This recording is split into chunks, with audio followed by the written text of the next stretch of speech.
Aïe aïe aïe. Comme il fait chaud. Aïe aïe aïe. Ah. Ah tiens, je vais partir le ventilateur.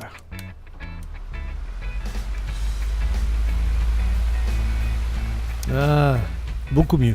Beaucoup mieux ainsi parce que je vous invite maintenant dans ce tout nouvel épisode de Fans de photos vous commentent. Aujourd'hui, nous sommes le 2 juillet 2018 pour nous situer dans le temps avec vous encore une fois aujourd'hui pour commenter vos photos. J'ai reçu 3 images cette semaine, mais avant de passer aux images, j'aimerais faire des petites, je voudrais vous partager quelques petits points ce matin.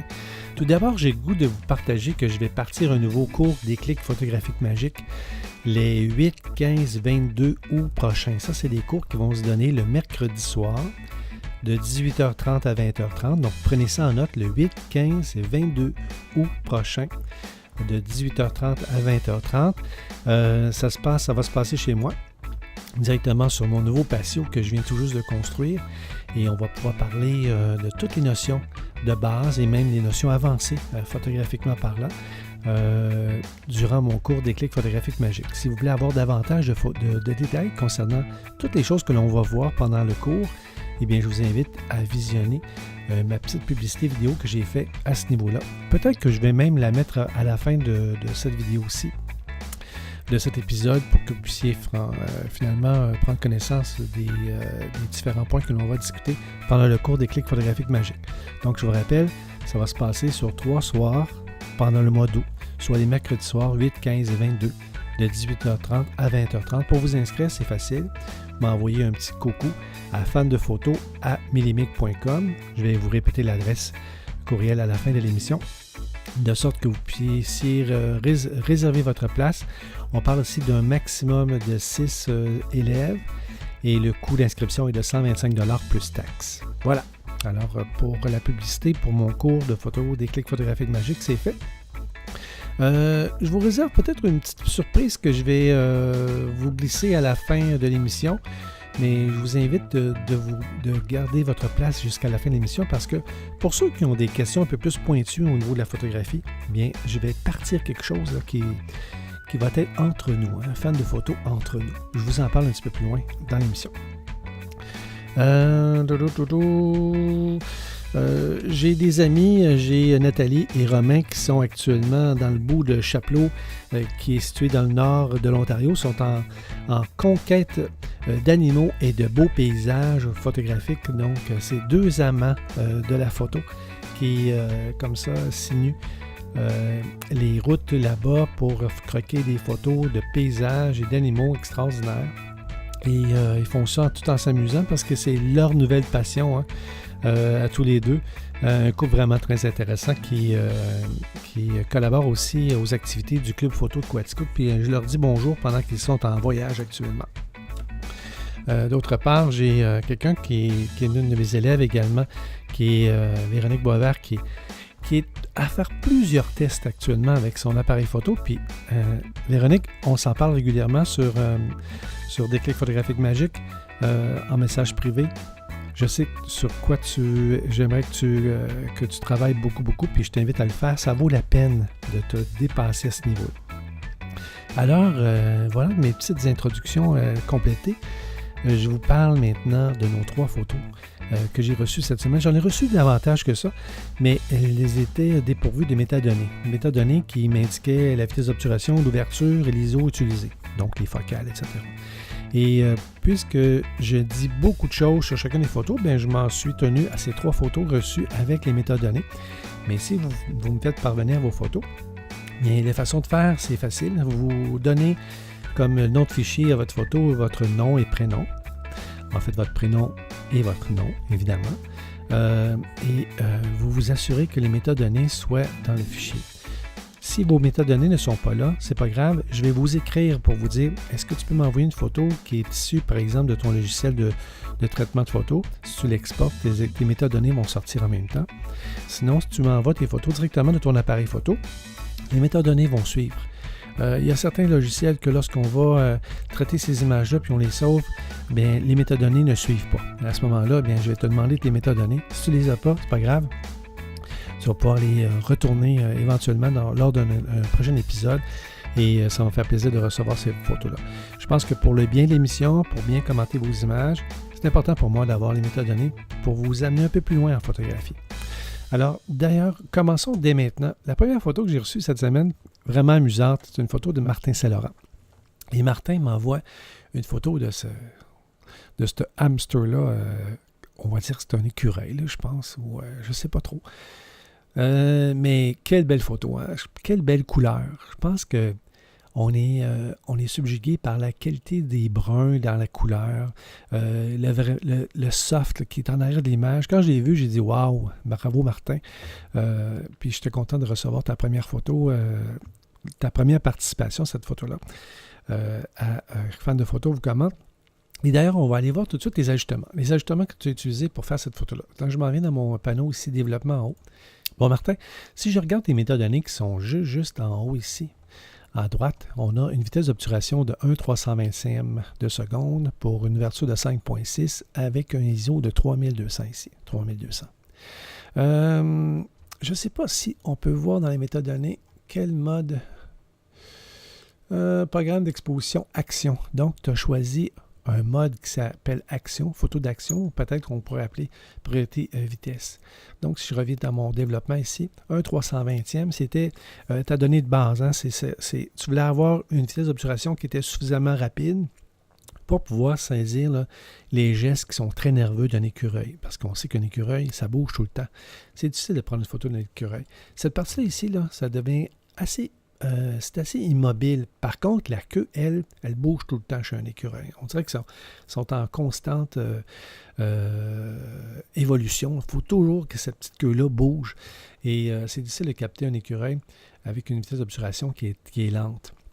Donc, 1/320e seconde avec un mode de mode priorité vitesse, très bon choix au niveau de ta façon de penser, de ton intention photographique lors de la prise de vue. On a une ouverture de 5.6, qui est une ouverture qui est quand même assez grande. Alors, oui, c'est un petit chiffre, mais dans les faits, l'ouverture, la quantité de lumière qui rentre dans ton objectif est suffisamment grand pour pouvoir te permettre de pouvoir utiliser une vitesse d'obturation qui est très rapide, elle, 1/320e de seconde. Et puis, le mariage de 5.6 d'ouverture avec une vitesse d'obturation de 1/320e de seconde, avec la quantité de lumière que tu avais de disponible lors de ta prise de vue, il fallait que tu grimpes ton ISO à 3200. On peut voir qu'un ISO de 3200, là, ça ne fait pas peur. Hein? Regardez, on va zoomer sur notre animal ici. On peut voir que, oui, il y a un petit peu de bruit ici. On peut voir que le bruit là, est beaucoup plus visible dans les parties plus sombres. Parce que dans le clair, ici, on ne voit pas beaucoup de bruit. C'est génial. Ton exposition elle est géniale. Donc, tu as un beau compromis entre vitesse et ouverture. Et d'avoir choisi une ouverture, un ISO de 3200, bien, ça convient très bien à ton image ici. Si je regarde maintenant côté de ton cadrage, c'est difficile de dire que tu pourrais faire mieux. Hein, parce que si tu voulais avoir l'écureuil dans sa totalité comme ça ici, et puis tu veux garder un petit espace ici en avant pour voir quel endroit ton écureuil regarde ou la direction dans laquelle il mange sa petite pinotte peut-être, là. Et d'avoir l'écureuil dans sa totalité ici, je pense que tu ne pouvais pas avoir un cadrage qui était mieux que ça. Maintenant, si on pourrait dire, est où la ligne d'horizon sur cette photo-là? Mais la ligne d'horizon, souvent, là, quand on n'a pas un horizon comme tel, parce qu'on ne peut pas voir le détail entre la coupure entre le ciel et l'horizon, la terre, parce que c'est un bois peut-être qui est en arrière, eh bien, je vous invite à regarder là où que les gens se déposent, hein, là où que les pattes se déposent. Puis on peut voir ici que c'est tout près, je vais aller voir mon petit cadrage ici, là, c'est tout près de la ligne de mon premier tiers du bas. Donc, ton cadrage, je le trouve vraiment intéressant. Si je voudrais le fignoler davantage, je vais aller juste m'assurer d'avoir mon petit cadenas ici pour regarder les proportions de ton image. Peut-être qu'on aurait pu faire ça comme ça ici, pour pouvoir cadrer un petit peu plus près de la ligne d'horizon aussi. Mais écoute, j'en parle pas plus longtemps que ça parce que ton cadrage, je le trouve vraiment... Oups, je suis en train de briser ton image. On revient en arrière et voilà. Et ton cadrage, finalement, je l'aime beaucoup, beaucoup. Je reviens sur la qualité de ton traitement. Les couleurs, la balance des blancs, elle est vraiment bonne. Je ne sais pas si tu as travaillé ta balance des blancs par la suite, mais elle est vraiment belle. Toutes mes félicitations, Martin. Tu as fait du beau travail. Peut-être chose que j'aimerais que t'amener, là, c'est que ta signature ici, Martin Saint-Laurent, là, elle disparaît ici dans les parties ombragées. Et puis, tu as bien fait de la mettre sur ce côté-là, ta signature, parce que bon, si elle aurait été moins belle, faut faire le tour. Hein? Quand on vient pour mettre notre signature sur notre image, peu importe si on utilise l'option dans Photoshop, c'est pas une option, mais si on décide de mettre notre signature à quelque part dans l'image dans Photoshop, il faut choisir un endroit où notre image, notre signature, puisque la signature actuellement est en noir, il faudrait que ta signature soit plus valorisée sur un fond un peu plus pâle. Je trouve que c'est une bonne chose d'avoir mis ta signature ici en bas à droite. Mais on a, je ne sais pas, moi, c'est un tronc d'arbre qui est ici, qui peut venir empêcher la façon de voir comme il faut ta signature. C'est sûr que si je m'approche, je le vois un peu plus. Mais peut-être pour tricher ça. C'est pas vraiment tricher. Hein. Si je m'en viens dans Lightroom ici, puis je m'en viens chercher un petit outil qui s'appelle dupliquer ici. Donc, c'est un pinceau qui me permet de dupliquer. Fait que je vais venir, mettons, là, je peux jouer avec la grandeur de mon pinceau. Si je le fais avec ma roulette de souris.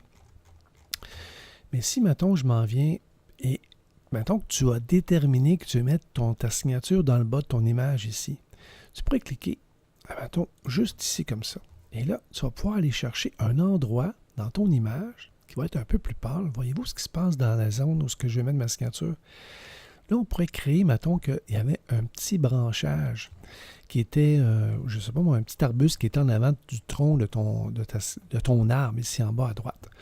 Et là, je vais juste accepter ça comme ça. Là, je me retrouve avec une zone beaucoup plus pâle où est-ce que ta signature, Martin Saint-Laurent, va rebondir un peu plus dans ton image pour être plus présente, pour bien identifier ton image. L'autre option, puis je vais reculer encore, comme ça. L'autre option, c'est d'avoir une signature blanche pour ton image. Si ta signature avait été blanche, là, elle aurait été très, très visible et elle aurait eu beaucoup d'accent. J'adore le fait que ton ouverture, ici que 5.6 nous donne une profondeur de champ qui est vraiment toute réduite. Le cadrage ici, le petit cadrage de bois que l'on voit là, je ne sais pas si c'est les poteaux ou la rampe d'un escalier ou d'une galerie ou c'est simplement un cadre que tu as à l'extérieur. Mais j'adore que toute cette partie-là ici soit nette dans ton image, que tu as favorisé l'immobilité dans ton action là, au niveau de l'écureuil et que ton arrière-plan soit flou comme ça, c'est vraiment fabuleux. Très belle image, Martin. On va passer à la deuxième image. L'image que j'ai reçue en deuxième cette semaine de mon ami Patrick Lefebvre. Patrick habite dans ma rue, presque dans ma rue à moi. Il doit habiter, je ne sais pas moi, une douzaine de maisons de chez moi. Et Patrick, c'est un amateur de photos qui adore prendre la photo et de la vidéo. Et j'apprends à le connaître comme ça. Il est venu suivre un cours de photographie au flash avec moi au Parc Victoria. Je pense que c'est il y a 2 ans ou peut-être l'été passé. Le temps passe tellement vite. Et une personne très sympathique. Puis je suis heureux, Patrick, que tu aies comme ça. Je vais aller voir ta signature tout de suite pour proposer aux gens que ta signature, regarde. Patrick Lefebvre, c'est une belle signature. C'est original, photo et vidéo. Je trouve ça vraiment génial. Alors, Patrick, qu'est-ce que tu nous présentes aujourd'hui? Monsieur Moustache, hein, c'est comme ça que tu as intitulé ta photo. Monsieur Moustache, que tu as décidé de traiter en noir et blanc. Si on s'en vient voir au niveau du développement, des ajustements pour cette prise de vue-là, ici on a une vitesse de 1/500e de seconde pour une ouverture de 2.8 avec un ISO de 100. Eh bien, tu voulais favoriser là, la petite profondeur de champ dans ton image, donc tu as utilisé une ouverture de 2.8.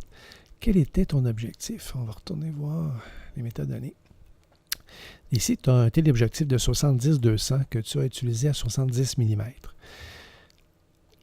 La notion derrière tout ça, c'est que si j'ai un téléobjectif de 70 à 200 mm, toujours pour une ouverture de 2.8 par exemple, quand je suis à 70 mm, je vais avoir une profondeur de champ avec une zone de netteté d'environ là, à la distance, puis à l'œil de ce que je peux voir entre ici et puis là, ça peut représenter peut-être 1 mètre, 2.8, à la distance où Patrick était actuellement.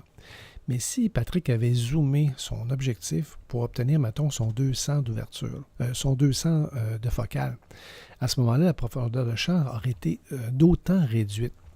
Et on se serait retrouvé avec une profondeur de champ peut-être de, je ne sais pas moi, 5-6 pouces au lieu d'1 mètre.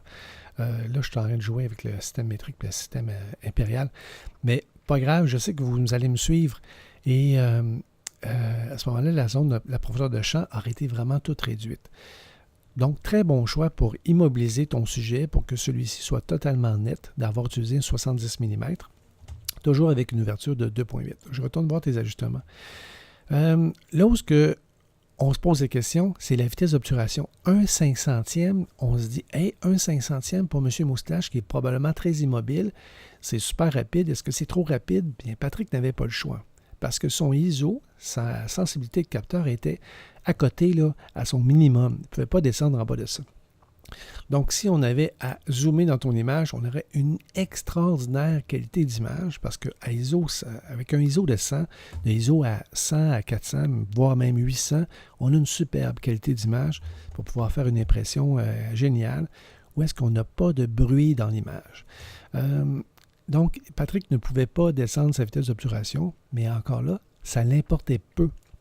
Parce que ces deux ajustements dans son triangle d'exposition, ces deux ajustements primordiaux, prioritaires, qui étaient sa profondeur de champ, soit 2,8, ISO 100 pour avoir la meilleure qualité d'image, nous donnaient une vitesse d'obturation de 1/500e, et c'est pas plus grave que ça.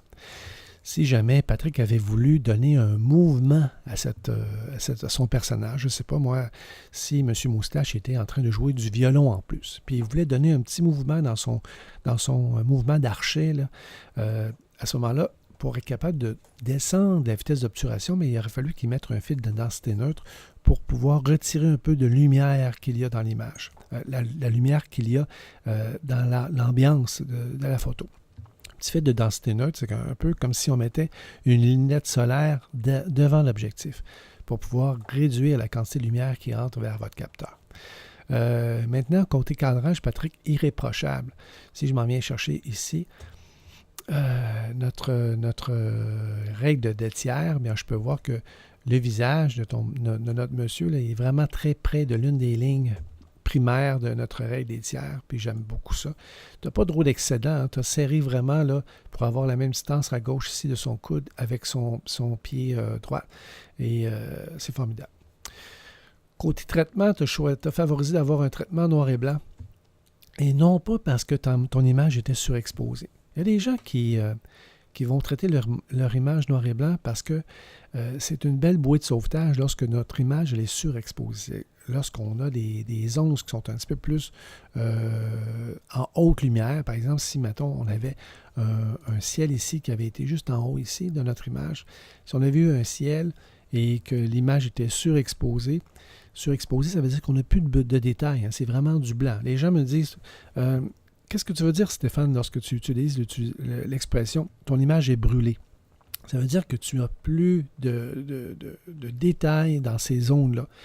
Ton image, elle est blanche, donc il n'y a plus de détails.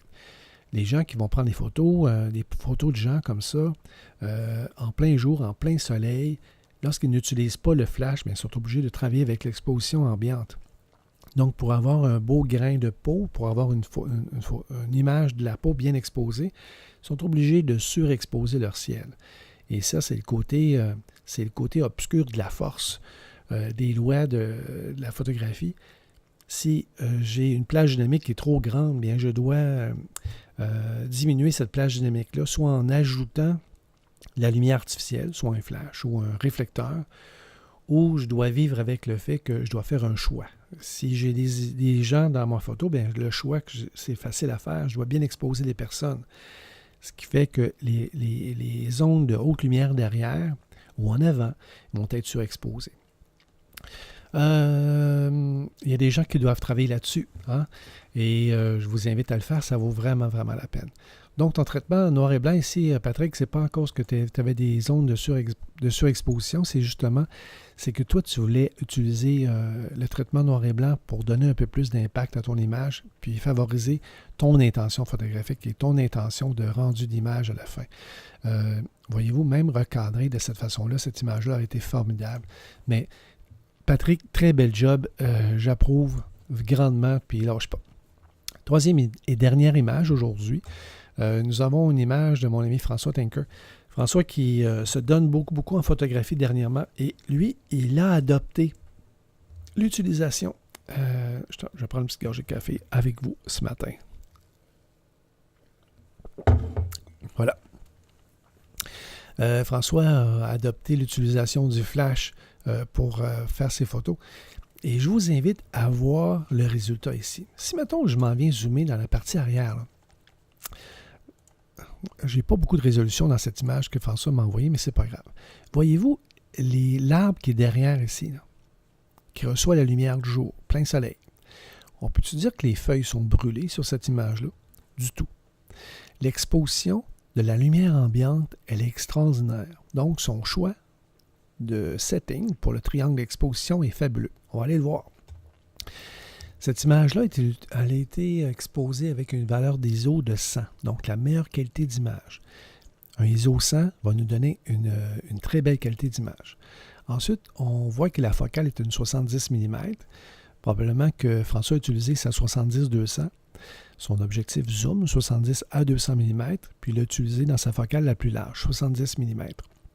On a une ouverture de f4 qui est une ouverture généreuse et justicieuse lorsque l'on a plus d'une personne sur l'image.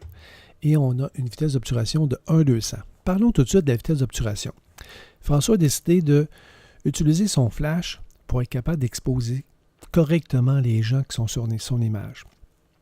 Mais pour avoir la pleine capacité, le plein fonctionnement de son flash, il est obligé de s'en tenir à sa vitesse de synchronisation maximale sur son appareil photo, qui doit être de 1,200 ou 1,250, voire peut-être 1,300e, selon le manufacturier et selon le modèle de l'appareil photo.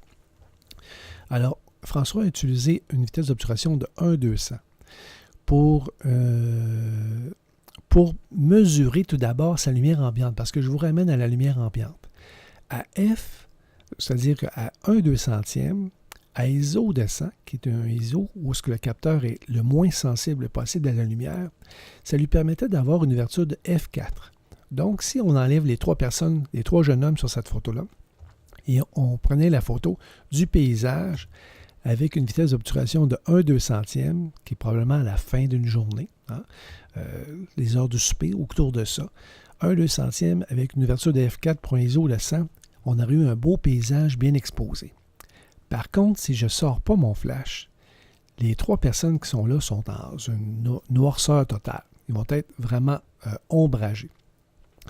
Pour s'en sortir et pour pouvoir faire une photo équilibrée en avant, en arrière, c'est-à-dire qu'il faut absolument que François envoie la bonne quantité de lumière pour être capable de se jumeler d'une façon judicieuse avec la quantité de lumière qui est en arrière-plan, ici comme ça. Comment on fait ça? On a tout simplement qu'à ouvrir son flash, à le laisser travailler en mode TTL. TTL, c'est comme un mode automatique pour un flash. Et là, vous prenez une première photo. Schlouk! L'appareil photo, là, le flash quand on est à l'extérieur comme ça, le flash lorsqu'on est à l'extérieur comme ça, il peut être monté sur votre griffe porte-flash de votre appareil photo, pointé vers les gens. On ne fait pas rebondir notre flash à l'extérieur inutilement parce que le flash n'a rien pour être rebondi et retourner l'image, pas l'image, mais la lumière sur votre sujet. Ou on peut avoir un flash déporté avec un trépied, avec un, je ne sais pas moi, soit un réflecteur comme un parapluie ou encore une boîte lumière. Je crois que François a utilisé une boîte lumière pour ces photos-là parce que j'ai vu des photos de François en action. Et je crois qu'il a utilisé une boîte lumière pour cette photo-là, ou peut-être pas. Si j'avais plus de résolution, je pourrais zoomer un peu plus pour pouvoir voir. J'en vois quand même pas pire. Je vois suffisamment de détails pour pouvoir voir que, voyez-vous l'ombrage que je vois ici sur la bordure du nez de ce jeune homme-là? Bien, ce n'est pas un ombrage à couper au couteau. Donc, ce n'était pas un flash qui était sans réflecteur ou sans mode de diffusion pour adoucir l'image. Donc, le fait que je pense qu'il a utilisé sa boîte lumière pour faire cette photo-là, bien, c'est peut-être probablement ce qui était le cas. Et cette boîte lumière-là, elle n'était pas très, très loin non plus. Des gens... Je dirais là que François, peut-être que tu pourras m'envoyer un petit courriel pour me dire si je me trompe, mais peut-être que ta boîte courriel, elle devait être... boîte courriel. Ta boîte lumière devait être à une distance de plus ou moins, je ne sais pas moi, autour de 10 pieds ici sur ce côté-là des gens. Peut-être même juste au-dessus de toi là, comme photographe, mais un petit peu plus à droite pour pouvoir obtenir cette image-là. Il faut faire attention à la réflexion dans les verres ici, on n'en a pas. Le petit truc là, si on demande aux gens d'incliner leur visage un petit peu plus vers le bas pour qu'on ne puisse pas voir la réflexion dans les verres comme ça. Côté positionnement, ton cadrage est fabuleux. La seule chose que je trouve plate un peu dans ton image, c'est ce bâtiment-là ici. Ce bâtiment-là aurait probablement pu être évité si tu te serais toi-même tassé un peu plus vers ta gauche. Donc, on aurait mis ce feuillage-là ici derrière la tête de notre jeune homme ici. Et peut-être que ce côté ici aurait été plus disponible. Je pense que tu as pris cette image-là au Chéribourg, quelque chose comme ça, dans le secteur de Magog, parce que je reconnais le petit lac artificiel ici. Et ça, on dirait que c'est des jeunes gens qui viennent de terminer leur secondaire, quelque chose du genre. Mais écoute, je te donne mes félicitations pour avoir très bien dosé la quantité de lumière qui tombe sur tes sujets comme ça. Si, par exemple, la quantité de lumière avait été trop favorable, donc on aurait une exposition un petit peu trop généreuse de la quantité de lumière, mais on avait juste simplement qu'à réduire la quantité de lumière qui sort de notre flash automatique. Hein. On se souvient que François peut-être a utilisé le mode TTL pour faire ces photos-là. Donc, si le mode TTL aurait jugé une quantité de lumière trop volumineuse pour bien exposer nos sujets ici, on avait tout simplement à diminuer directement sur la tête lumière. La tête lumière, c'est un flash. La quantité de lumière. Et puis ça, généralement, ça fonctionne, lorsqu'on est en mode automatique, ça fonctionne en cran, un cran. C'est-à-dire qu'on pourrait réduire de 1/3 de cran, 2/3 de cran ou un cran complet, la quantité de lumière, jusqu'à 3 voire 5 crans sur certains objectifs, sur certains têtes lumière. Et dans le cas aussi inverse, si on avait eu une lumière qui n'avait pas été suffisante, on aurait pu dire comme instruction à notre flash, utilise le mode automatique, mais je vois que tu n'en envoies pas suffisamment, donc envoie par exemple 1/3 de plus de lumière sur mes sujets lors de la prise de vue. Et on peut s'ajuster comme ça. Puis une fois qu'on a fait cet ajustement-là, si on a, je ne sais pas moi, 100 personnes qui vont passer, si mettons que c'était 100 finissants de secondaire 5, eh bien, tous auraient été bien exposés, toujours dans la même période de temps. Parce qu'on se souvient que ma lumière ambiante ici, là, elle va continuer à descendre. Donc, je vais avoir des ajustements de plus en plus pointus à faire. Si je reviens ici avec son choix d'ouverture, F4, cette profondeur de champ-là est très bien choisie, très bien sélectionnée pour le fait qu'on a 3 personnes à prendre en photo. Toujours avec une focale de 70 mm, hein, si je me souviens bien. 70 mm, c'est ça. 100 focale. Oui, 70 mm.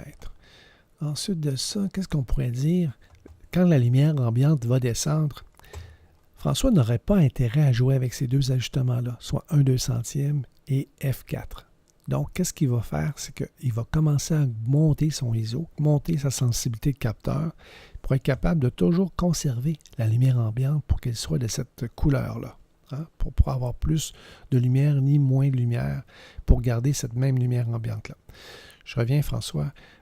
Attention à tes arrière-plans. C'est très intéressant de pouvoir favoriser qu'on ait un arrière-plan qui ne vient pas sauter dans notre œil lorsque l'on voit ces images-là.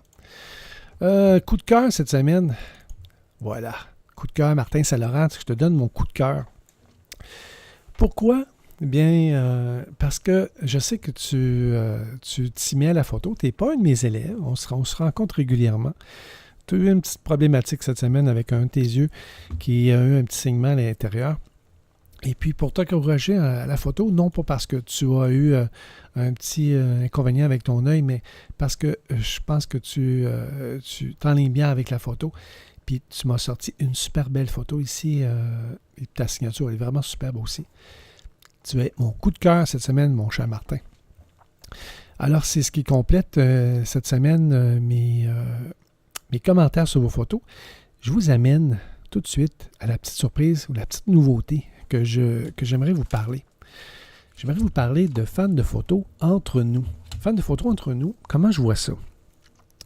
Je sais que plusieurs d'entre vous avaient des questions particulières, des questions qui sont un peu plus orientées vers je veux faire la photo de paysage, je veux faire la photo sportive, ou je viens de m'acheter un nouvel appareil photo, ou j'aimerais savoir comment faire du bracketing, par exemple, avec lui. Bracketing, c'est pour pouvoir faire un paysage avec la notion HDR, High Dynamic Range, ou toutes sortes de photos. Comment je maintiens mon appareil photo, quel objectif je devrais acheter, tout ça. Puis vous aimeriez m'en parler de vive voix. Eh bien, j'ai pensé d'offrir des plages horaires où est-ce que je vais accueillir de 3 à 5 personnes. Puis pendant 1 heure, on parle de vos questions. On est assis ensemble. On va se réunir, j'ai pensé se réunir au Parc Victoria ici à Sherbrooke pour pouvoir vous accueillir le dimanche matin de 8h à 9h. Et peu importe s'il pleut pas, on a un beau petit toit. En fait, on a un grand toit qui va être généreux pour nous accueillir si jamais il pleut. Et on va parler photographie sans avoir de sujet bien arrêté. On va répondre à vos questions. Je vais vous parler, si par exemple vous aimeriez que je vous parle de votre posture en photo, que vous aimeriez qu'on discute des modes priorité vitesse, priorité ouverture. En fait, pendant 1 heure de temps, je vais répondre à vos questions, puis souvent la question de votre voisin va être intéressante pour vous. Donc, la façon que je vais procéder, c'est que à votre arrivée, je vais vous demander de préciser la question que vous aimeriez que l'on touche, le sujet que vous aimeriez que l'on voit ensemble. Et on va faire le tour comme ça des 3 à 5 personnes, maximum 5 personnes, minimum 3 personnes. Je vais insister sur ça pour que ce soit intéressant pour moi de me déplacer, pour que ce soit intéressant aussi pour vous, pour ne pas avoir trop de personnes, pour pouvoir vraiment profiter du temps que l'on va avoir ensemble, l'heure qu'on va passer ensemble. Et une fois que je vais avoir pris en note les questions que vous aimeriez, les sujets que vous aimeriez que l'on aborde, à ce moment-là, on va partir notre chrono et on va y aller pendant 60 minutes de temps. Vous allez voir que je ne perds pas mon temps. Et vous allez voir qu'on va passer plusieurs choses en revue, de sorte que vous ressortiez de là probablement très pompé de faire de nouvelles photos, mais certainement que vous allez avoir reçu une bonne réponse ou en fait une réponse qui devrait être fort adéquate à votre questionnement photographique. Puis on va faire ça d'une façon très, très le fun. Vous allez voir que lorsque je suis en cours, j'aime rire, j'aime avoir du plaisir. Et puis, c'est pas, je fais jamais ça d'une façon contrainte de le faire. C'est ma passion à moi, la photographie. C'est votre passion à vous parce que vous allez venir à mes rencontres et ça va vraiment être le fun. Je vous rappelle, c'est pour 3 à 5 personnes. Le coût pour pouvoir profiter de cette heure-là avec moi, ça va être de 20 $. 20 $ que vous allez amener, qu'on va payer tout de suite lorsque vous me posez votre question, que je vais inscrire votre question. Et au bout d'1 heure, on a terminé. Si vous voulez rester après ça pour faire la photo, le Parc Victoria devient un endroit vraiment intéressant. Si vous ne connaissez pas le Parc Victoria à Sherbrooke, je vous invite à le faire. On a des arbres matures, on a des beaux feuillages. C'est un endroit unique pour pouvoir faire la photographie de petite famille. Là. C'est vraiment un endroit vraiment génial. Il y a plein de tables de pique-nique. On peut s'amuser, on peut y grignoter.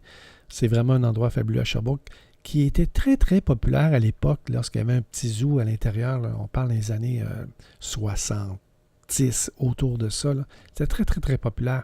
Moins populaire aujourd'hui, mais je vous amène là, à le redécouvrir avec moi les 5, 12, 19 et 26 août prochains. Comment vous inscrire? C'est facile. Vous m'envoyez votre intention de participer avec la date que vous aimeriez retenir. Et puis moi, je vais garder une petite liste là, de gens qui vont être inscrits pour les 5, 12, 19 et 26 août. Et si vous recevez un accusé-réception puis un petit message en retour qui vous dit « Oui, j'ai réservé ta place », à ce moment-là, tu vas pouvoir savoir que tu as une place réservée avec moi. Donc, ça s'appelle « Fans de photos entre nous », les 5, 12, 19, 26 août, de 8h à 9h, au Parc Victoria. C'est facile, vous allez voir qu'il y a un endroit qui s'appelle, si je ne m'abuse, je pense que ça s'appelle Place des Aînés. C'est tout près des Jeux de Galets. Vous allez voir qu'il y a une belle toiture qui nous attend si jamais il pleut ce matin-là. C'est pas grave, hein, je vais être là. Pour vous prévaloir de votre inscription, vous m'envoyez un petit courriel à fandefoto@milimic.com et je vais vous retourner votre courriel en vous disant que vous êtes inscrit pour la date que vous avez réservée. Si je vois que c'est très, très, très, très populaire, pourquoi pas, mais je vais ouvrir d'autres plages horaires. On pourrait peut-être voir une autre plage horaire où est-ce que je vais donner plus de disponibilité à ce moment-là, puis je vous ferai savoir lors des épisodes qui s'en viennent de fans de photos. Vous commente. Est-ce que j'ai terminé? Je pense que oui. Je pense que c'est maintenant le moment de fermer mon ventilateur et d'aller rejoindre mon épouse qui peut-être est en train de se baigner à l'extérieur dans la piscine. Donc, je vous souhaite une superbe semaine de photos. Nathalie, Romain, lâchez pas. Continuez à me partager vos superbes photos. Et puis, à tous mes élèves, je vous dis, et à tous mes amis fans de photos, je vous dis à bientôt. Au revoir. Le déclic photographique magique, c'est quoi? C'est avant tout le plaisir que Stéphane Lafrance, photographe, s'est promis de partager à tous ceux qui ont de l'intérêt pour la photographie. Le déclic photographique magique, c'est un cours amusant et convivial qui vous amènera à comprendre votre appareil photo et l'utiliser d'une façon éclairée. Ce cours de 6 heures, combinant théorie et pratique, vous est offert en 3 volets d'une durée de 2 heures par semaine. Le nombre de participants par cours ne dépassera jamais 6 personnes.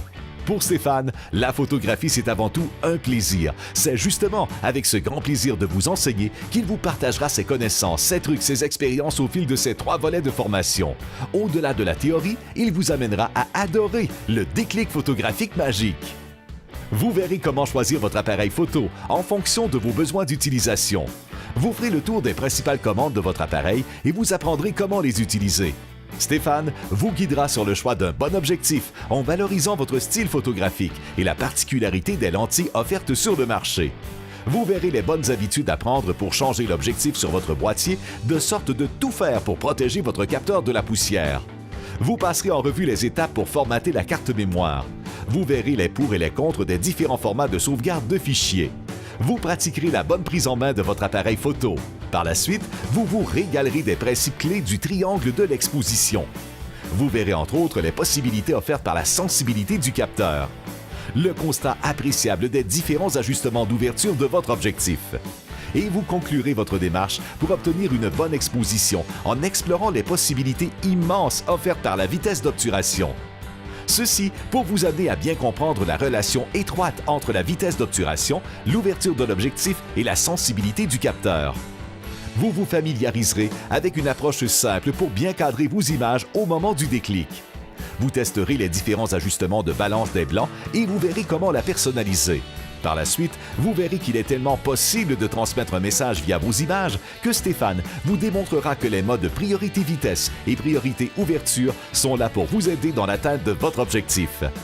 Vous parlerez de distance focale pour vous amener rapidement vers la conscience de la profondeur de champ. Vous passerez en revue les questions importantes à vous poser avant même la prise de vue et vous verrez comment adapter votre appareil photo en fonction des intentions du message que vous voudrez transmettre via vos images. Vous ferez l'exercice de mettre votre pose-mètre au défi et identifierez ses limites. Vous travaillerez avec la commande de compensation d'exposition pour ainsi lui venir en aide. Une fois les bases de la photographie expérimentées, il sera alors temps de consolider vos acquis et de faire une incursion vers le mode totalement manuel. Vous verrez également la raison pour laquelle vous devrez systématiquement utiliser le flash lors de la photo de personnes à l'extérieur. Vous décortiquerez la bonne façon d'utiliser le trépied et l'utiliserez lors de la prise d'image de nuit qui viendra ensuite.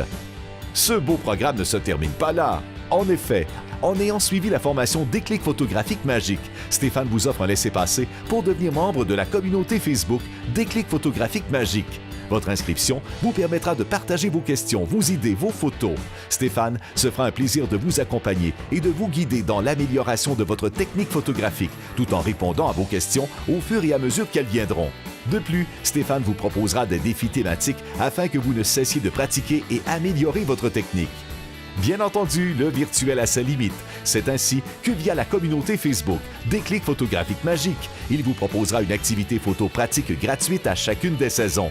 Vous pourrez ainsi vous joindre à lui pour de petits rallyes photographiques que vous ferez en ville, en campagne ou ailleurs, où vous pourrez mettre en pratique tout ce que vous aurez appris.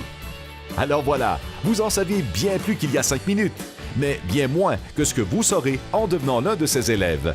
Le coût de l'inscription est de 125 $ plus taxes. Ces cours sont actuellement donnés à Sherbrooke et à Quaticook. D'autres villes seront bientôt annoncées dans cette offre de service. Que vous soyez détenteur d'un appareil photo compact ou encore d'un boîtier avec lentille interchangeable, le prérequis sera d'avoir les modes priorité vitesse et priorité ouverture pour profiter pleinement de tous les attraits de ce cours. Vous pouvez rejoindre Stéphane via son adresse courriel à info@milimic.com ou encore directement via un message en privé sur sa page Facebook. Le déclic photographique, c'est magique! Inscrivez-vous!